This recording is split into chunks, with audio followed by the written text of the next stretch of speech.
So ayun. Inyo sa mga kabagis, this is Jubilito TV Official at eto na naman po muli ang isang edisyon ng ating reaction video mga kalingap at kabagis, no?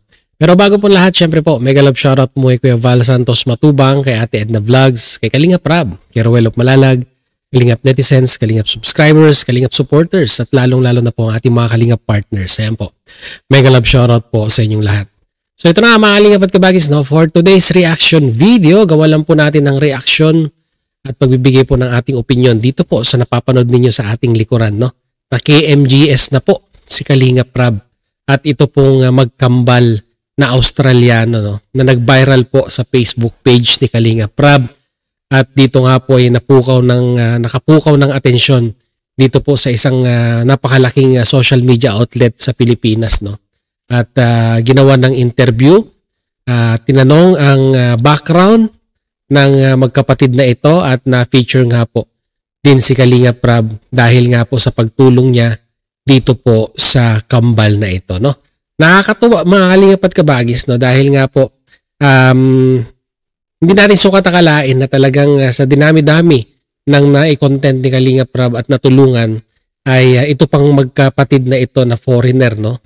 Foreigner sa dugo dahil ang ama po nila ay isang puti at ang nanay po nila ay isang purong Pilipina, na kung saan ay hindi po natin mapagkakamalang na makakagawa sila ng mga ganitong klaseng gawaing pambukid at wala sa pisikal na kaanyuan dahil nga po syempre ang aakalain natin ay mga foreigner ay hindi marunong maggamas ng damo, pero ito kinalakihan nila dahil nga po syempre lumaki sila sa Pilipinas.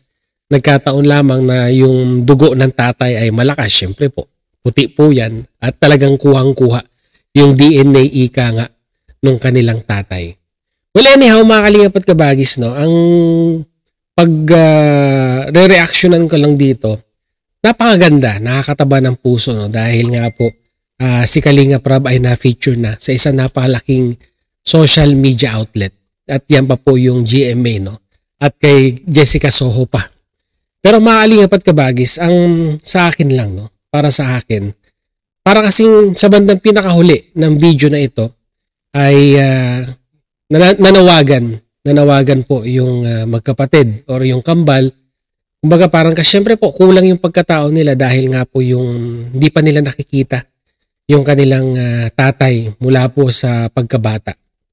At sa bandang dulo po ng video na ito ay parang kung sino man daw ang nakakaalam ng kinaroroonan or lokasyon ng kanilang tatay ay ipagbigay alam na lamang po, no? Dito po sa kanilang pamunuan, no?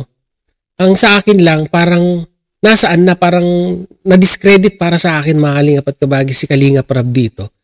Kasi 'di ba, content ito ni Kalingap Rab, pero bakit ngayon ang lumalabas ay parang pag meron silang information na nalalaman patungkol po dito sa biological father ng magkapatid na ito ay bakit sa kanila dadaan, sa outlet nila dadaan yung impormasyon.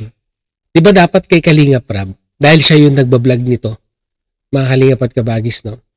Dapat kung meron mang impormasyon na pwedeng i-share yung mga taong nakakaalam regarding po sa kinaroroonan or where being ika nga ng kanilang tatay, dapat kay Kalingap Rab mapupunta.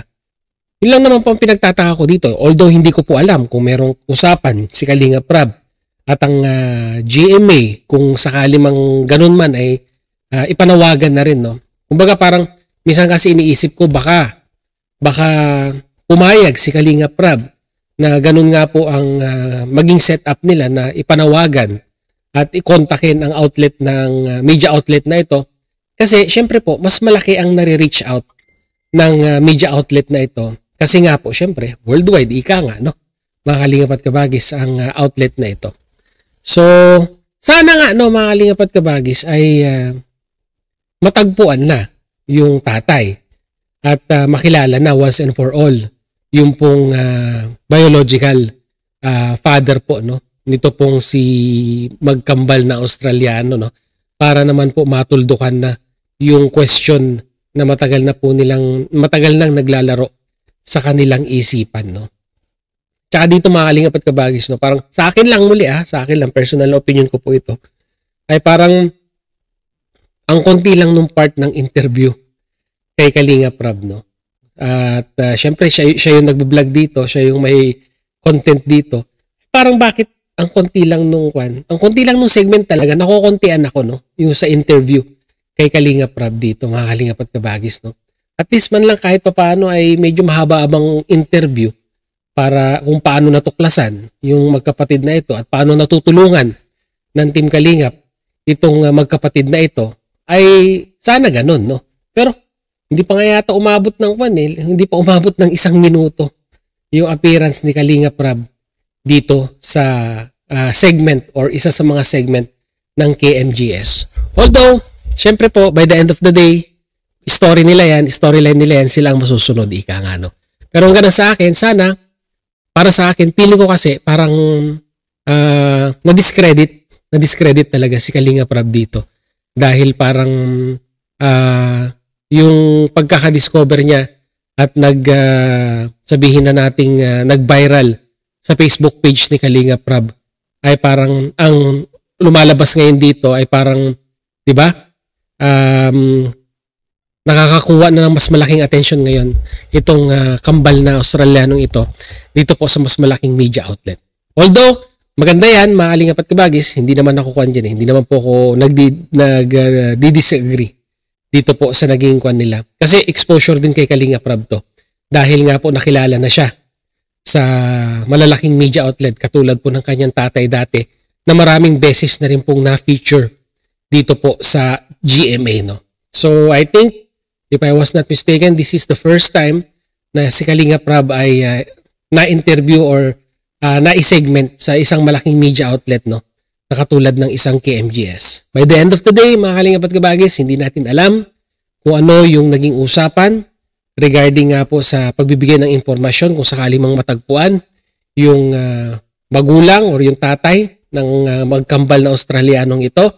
At hindi natin alam kung ano yung ika nga ay total package ng pag-uusap, di ba? Kasi minsan may may non-disclosure agreement yung dalawang yan between sa kinuhanan ng source, ika nga, and at the same time yung kumukuha ng source.